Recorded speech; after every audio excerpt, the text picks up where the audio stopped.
அதில் ஆல்ரெடி இருந்த 100 யூனிட் திமுக கொடுத்தது கிடையாது. மேடம் ஜெயலலிதா மேடம் இருந்தப்போ செஞ்சுட்டு போனது. 200 யூனிட் கரண்ட் பற்றி பேசுனீங்களா? 100 யூனிட் அம்மையார் ஜெயலலிதா கொடுத்தாங்கன்றது சொன்னீங்களா? அது அங்கே இருக்கிறவங்களுக்கு நிறைய பேர் தெரியாது. அதனால் அம்மையார் ஜெயலலிதா பேர் சொல்லும்போது கை தட்டுறாங்களா? ரைட்டா? அது திமுக கொடுக்கல.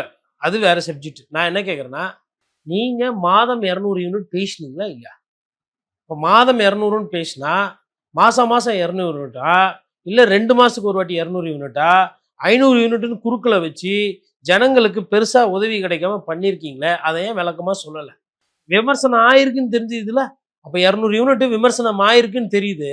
ஆனால் அந்த விமர்சனத்துக்கு முழுமையாக டெக்னிக்கலாக பதில் சொல்லாமல் அதை மேம்போக்காக பேசிட்டு ஒரு படம் மாதிரி எல்லாரையும் அதுக்கு கை தட்ட வச்சுட்டு அதுக்கு எல்லாரும் சந்தோஷப்பட வச்சுட்டு ஒரு காட்சி மாதிரி கட்டிட்டு அது கடந்து போக சொல்கிறது என்ன நியாயம்?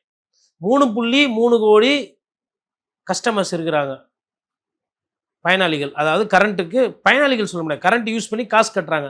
அதில் கிட்டத்தட்ட 2.5 கோடி வந்து டொமெஸ்டிக். இந்த 2.5 கோடி மக்களுக்கு 200 யூனிட்ன்றது பெருசு. மேபி ஓகே ரைட்டு, எல்லாருமே அந்த 200 யூனிட் காசுக்காக உங்களுக்கு ஓட்டு போடலை, ரைட்டு சொன்னது நீங்கள். ஆனால் மக்கள்கிட்ட இப்போ என்ன பண்ணுறீங்க? அம்மையார் ஜெயலலிதா 100 யூனிட் கொடுத்தாங்க, இந்த வரலாறு யாருன்னா கேட்டாங்களா? இப்போங்க அம்மையார் ஜெயலலிதா 200 யூனிட் கொடுத்தது தெரியும், நீங்கள் சொன்னது செஞ்சீங்களா?